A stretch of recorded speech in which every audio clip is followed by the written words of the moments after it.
Deaf View. Every 2 months, the BID issue a magazine called Deaf View.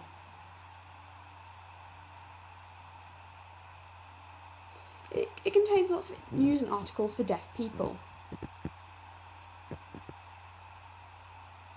It's recently had a new look, and it is, wow, it's really nice. It's got on glossy paper, and the brand new design and artwork on it. It's lovely. It was designed by two deaf ladies called Avril and Ruth. They own their own design company, so they were perfect for the job. And there's a woman called Lisa David, and she works on it as a sort of publisher. She works on it full time. She gets to pick out what articles are in there and chooses different things that she thinks people might find interesting to read, and then puts them together. Because she doesn't want to issue the same things again and again, she's asked me to write some articles. Something about the death history of the West Midlands.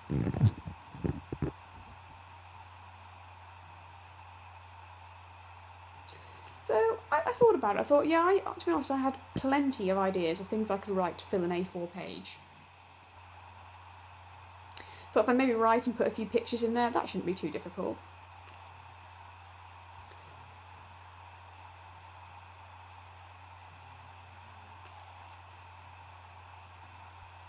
So the first time I wrote for him was about 4 months ago. It was about a man who went to a Maundy service with the Queen. Maundy Thursday is the day before Good Friday, and the Queen goes to lots of different churches. I think this has been going on since 1884. And she hands out Maundy money. I mean, it's really good. I think this time the Queen was 64. So she went round and she handed out £64. So 6 men and 6 women stand either side of the Queen, and she walks along and hands out the money.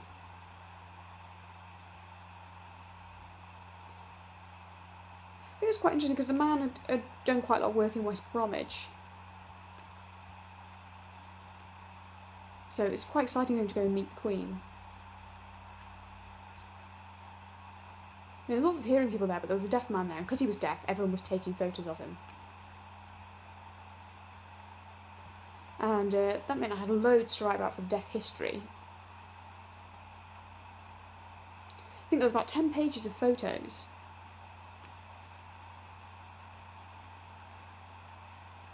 For the Deaf View page,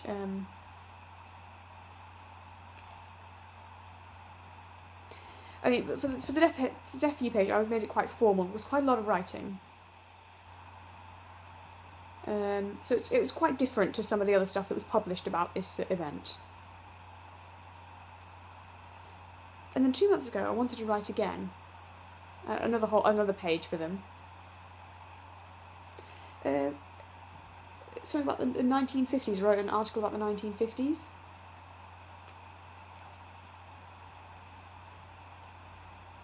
It was stories from people from all over the county, or from all over the area.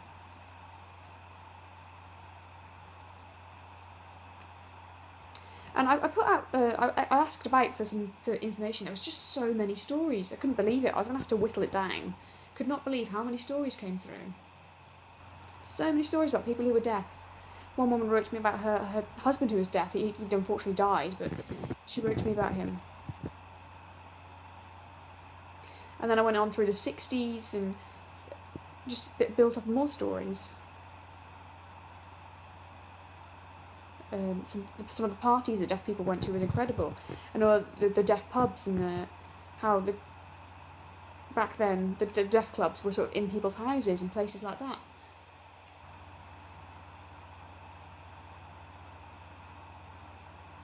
I mean, now it's very different. I mean, there's some formal charity work, but we don't have a lot of control over it. I mean, back then volunteering was different. Everyone wanted to do it. Everyone wanted to help out. Now, volunteering, that's all changed.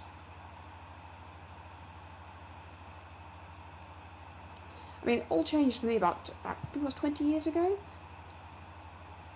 they realised they could teach sign language and get paid for it. You know, they didn't go in and teach sign language now just because they wanted to help. Now it was an actual job. You could be a sign language teacher. So they got rid of the volunteers, and instead of a voluntary role, they now paid people. I mean, the only thing was you did have to be qualified. You had to be a qualified teacher, and that was very important for me. So I wrote about that in Deaf View a few months back. I wrote about the changes in the volunteering history.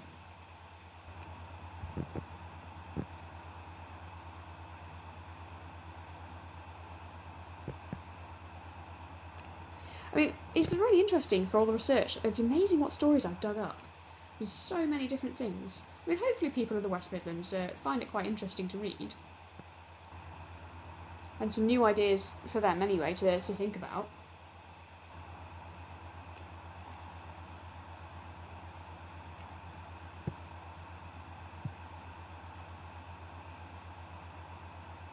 I mean, it's interesting to write about the deaf clubs and other things that have been going on.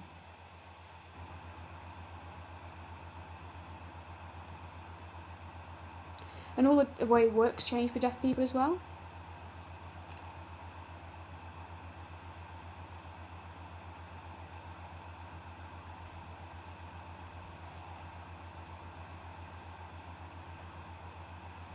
I mean, I've had a really good time writing about everything that's gone on in the deaf clubs, all the fights, the good times, the bad times, everything. It's been really interesting.